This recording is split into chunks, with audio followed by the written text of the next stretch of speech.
Ermənistan ordusu geri çəkilir, həmin ərazilər Azərbaycana təhvil veriləcək. Ermənistan ordusu Azərbaycanla sərhədin Tavuş istiqamətindən geri çəkilir, əziz tamaşaçılar. Publikası xəbər verir ki, HYKV Vətəndaş Assosiasiyasının üzvü siyasi ekspert Avetik Kerobyan orduya sərhəddən geri çəkilmək əmrinin verildiyini iddia edir. Onun iddiasına görə Tavuşda hərbiçilərə mövqələrindən enmək tapşırığı verilib. Onlara deyilib ki, bu əraziləri tərk edin. Çünki həmin istiqamətdə sərhədin delimitasiyası aparılacaq və müəyyən ərazilər Azərbaycana təhvil veriləcək, əziz tamaşaçılar. Yaxın gələcəkdə Azərbaycan ordusunun Tavuş istiqamətində mövqelərinin irəliləyəcəyinin şahidi olacağıq deyə o əlavə edib. Dəyərli dostlar, qeyd edək, efərimizin növbəti qonağı hörmətli Əli Orucovdur. Xoş gördük Əli bəy, hər vaxtınız xeyir olsun. Təşəkkür edirəm, hər vaxtınız xeyir olsun. Hörmətli Əli bəy, mən indi xəbərdar tamaşaçılarımızın diqqətinə çatdırdım. Bu cür iddialar var ki, Tavuş istiqamətində erməni əskərlərin həmin o deməli postlardan enməsi əmr edilib və iddiaya görə həmin istiqamətdə delimitasiya prosesi aparılacaq. Nəticədə isə o ərazilər Azərbaycana təhvil veriləcək. Bu kontekstdə dəyərləndirdiyimiz zaman sizcə delimitasiya demarkasiya prosesi necə irəliləyir iki ölkə arasında? Əslində bu proses çox ləng gedir. Cəmi bu illər ərzində 13 kilometr məsafə qət edilibdir sərhədlərin müəyyənləşdirilməsi istiqamətində. Və bilirsiniz ki, çox ciddi maneələr var, xüsusən Ermənistan tərəfdən. Xatırlayırsınızsa, bundan qabaq bir keşiş hərəkatı başladı, sərhədlər müəyyən problemlər yaratdı bu demarkasiya delimitasiya işlərinə. İndi daha oxşar problemlərin yaradılacağı istisna deyil. Amma onu demək lazımdır ki, ermənilərin təşviyə düşməsinin heç bir əsası yoxdur. Çünki həmin ərazilər Azərbaycanın esklavlarıdır. 90-cı illərdə ermənilər tərəfindən işğal olunubdur. Hal-hazırda 4 esklav erməni işğalındadır və orada da qanunsuz məskunlaşma işləri aparılıbdır. Onlardan 3-ü Qazax rayonu ərazisindədir. Biri bildiyiniz kimi Naxçıvanda Kərki adlanan kənddir, ermənilərin işğalındadır. Və bunlar da gec-tez öz sahiblərinə qaytarılmalıdır. Bunun üçün də ermənilərin haşir salmaqlarının heç bir nəticəsi olmayacaq. Əslində bu həm də sülh prosesinin tərkib hissəsidir.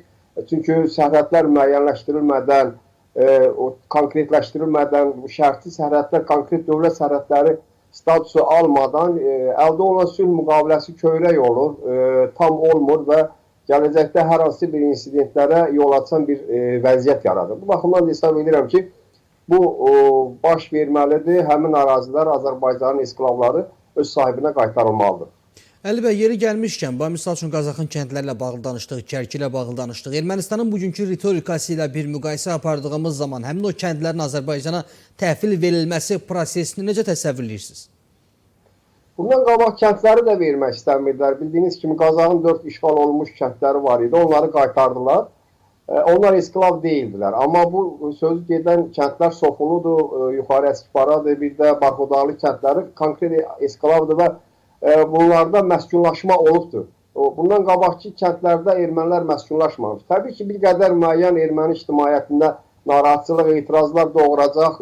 Bu belə deyək ki, Paşinyan hakimiyyətinə əlavə baskılar artıracaq, təzyiqləri artıracaq. Eyni zamanda revanşistlərin əlinə yeni bir təbliğat imkanı yaradacaq. Amma düşünürəm ki, bu halın baş verəcəsi qaçılmazdır. Çünki bayaq da vurğuladığımız kimi sərhədlər müəyyənləşdirilməlidir və ərazilər Azərbaycana qaytarılmalıdır.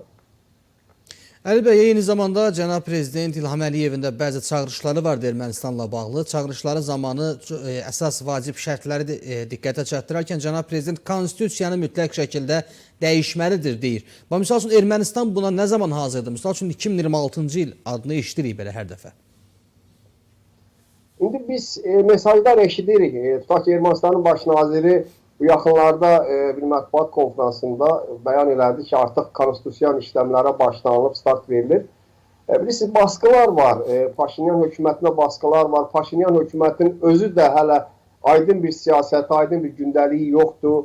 Kənar təsirlərin altında fəaliyyət göstərmək və bu istiqamətdə addımlar atmaq məcburiyyətində qalır. Bilirsiniz ki, həm daxildə, həm də xaricdə, xüsusən də Fransa kimi ölkələrin təsir altından Ermənistan çıxa bilmir. Bu baxımdan da konkret addımlar atmaqda tərəddüdlərə yol verir. Amma istənilən halda Azərbaycanın şərtləri haqlıdır, beynəlxalq konvensiyalara əsaslanır.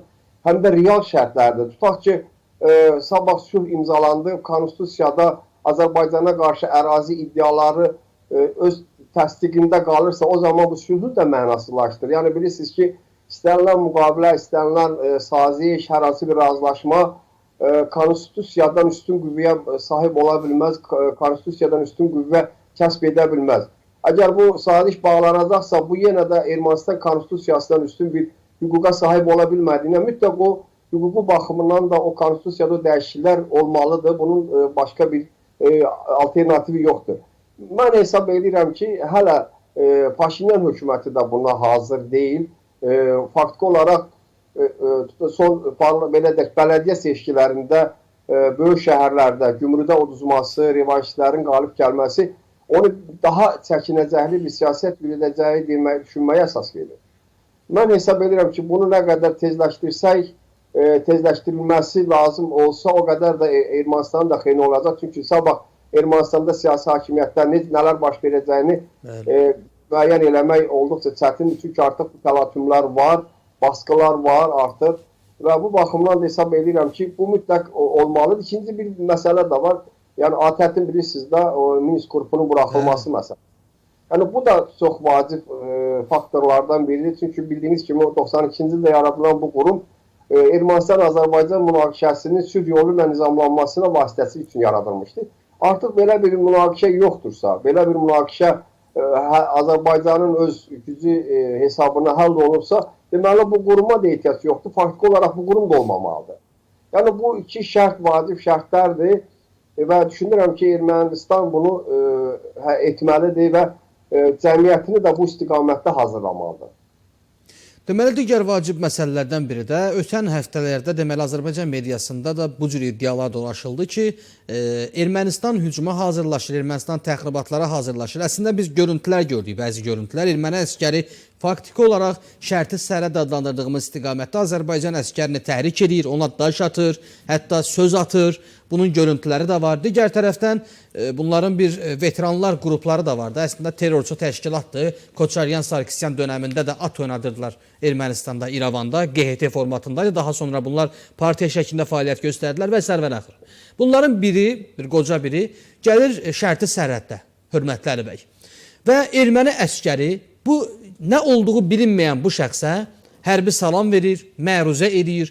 Yəni, həqiqətən Ermənistan ordusunda o qədər ciddi təlatümlər var ki, üzr istəyirəm tamaşaçılarımızdan bu ifadəmə görə, yəni bir deyimlə deyəcəm, it yiyəsini tanımır Ermənistan ordusunda hazırda. Paşinyanın da Ermənistan ordusuna nəzarətinin minimumda olduğu bir zamanda bu cür təxribatları gözləyirikmi bölgədə? Mən bir şey qeyd edeyim. Bugün Ermənistanda revanşistlərdən danışırıq, amma Paşinyanın özü də pasiv revanşistdir. Mən belə düşüncədəyim. Yəni Paşinyan əgər doğrudan da sülh istəyirsə, doğrudan da buna can atırsa, o buna uyğun siyasət yürütməlidir. Amma biz bunun tamam əksini görürük. Söhbət təkcə sərhədlərdə təxribatlardan getmir. Ola bilər, siz dediyiniz hallar da ola bilər. Paşinyan orduya tam nəzarət edə bilməsin, müəyyən qüvvələr, müəyyən təxribat hərəkətlərini həyata keçirə bilsin. Bilirsiniz ki, həmişə orduya nəzarət, orduya təhsil imkanları Rusiyanın əlində olubdur və bu faktordur. Amma digər məsələlər var ki, bunu Paşinyan eləyə bilər. Paşinyanın birbaşa təlimatının, birbaşa hakimiyyətinin atdığı addımlardır. Tutaq ki, sürətlə silahlanma Ermənistanın nəyinə lazımdır? Bəli. Xüsusən də hücum silahları, öldürücü silahların alınması və yaxud da bölgədə təxribat törədən qruplaşmaların mövcudluğu və indi də məlum olur ki, ATƏT-in, üzr istəyirəm, Avropa İttifaqı bölgədə binokl siyasətçilərin adlandırdığımız o missiyanın tərkibini genişləndirmək istəyir. Halbuki bu Azərbaycanla razılaşdırılmalıydı. Bir razılaşdırılmadı, onun sayının artırılması razılaşdırılmadı, müddətin uzadılması razılaşdırılmadı. Bir qayda olaraq bu bir tərəfli həyata keçirildi. Yəni bu təxribatların da atılması birbaşa Ermənistan hakimiyyətinin iradəsilə həyata keçirildiyinə görə mən hesab edirəm ki, Paşinyan özü də sülh hazır deyil və bəlkə də sülh istəmir. Sadəcə olaraq sülh imitasiyası yaratmaqla müəyyən etapa hazırlayır Ermənistanı, özünü. Çünki gözləyir ki, beynəlxalq aləmdə, beynəlxalq siyasi sistemdə münasibətlər necə tənzimlənəcək, necə bitəcək, ona əlverişli imkan yaradacağı təqdirdə buna gedəcək. Mənim düşüncəm belədir.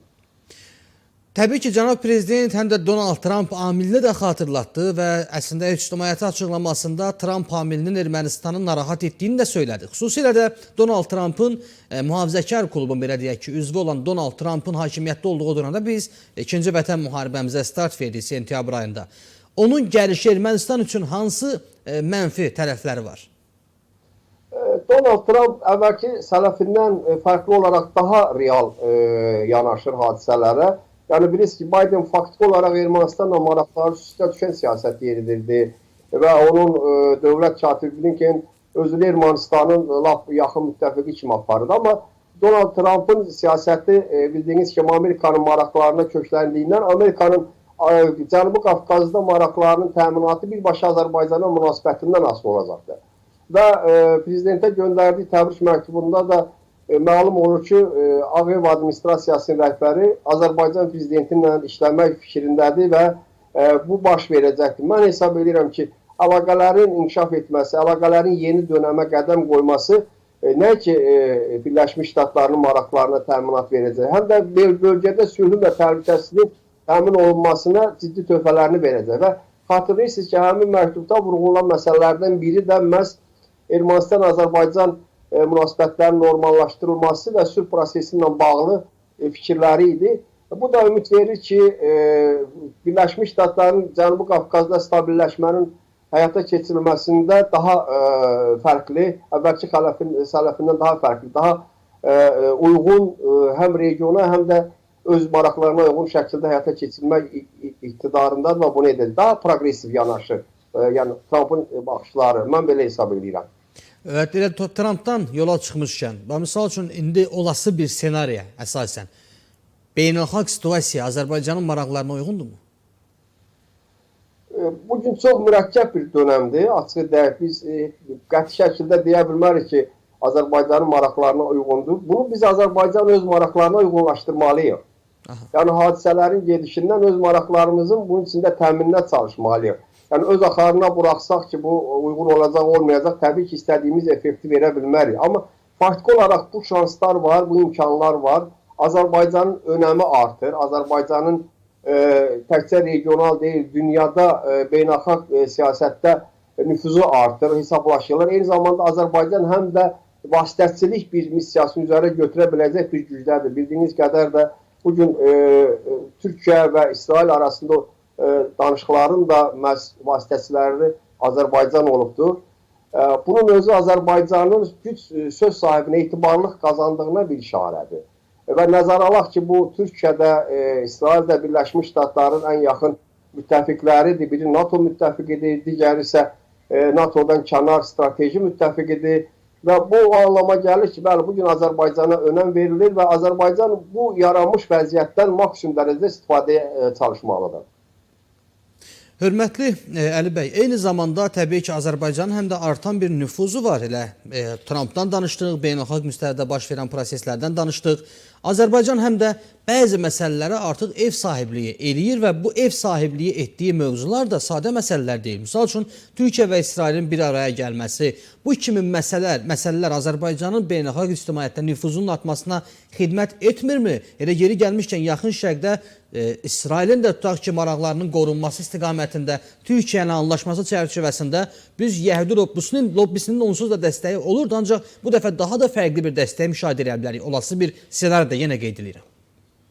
Biz Azərbaycanın yerləşdiyi geopolitik vəziyyət, Azərbaycanın yerləşdiyi siyasi durum, eyni zamanda belə deyək ki, stabilliyin yaranması təbii ki, onun nüfuzunu və onun yerini daha da belə deyək ki, əhəmiyyətli edir. Bilirsiniz ki, təkcə burada siyasi məsələlər deyil, həm də iqtisadi məsələlər var.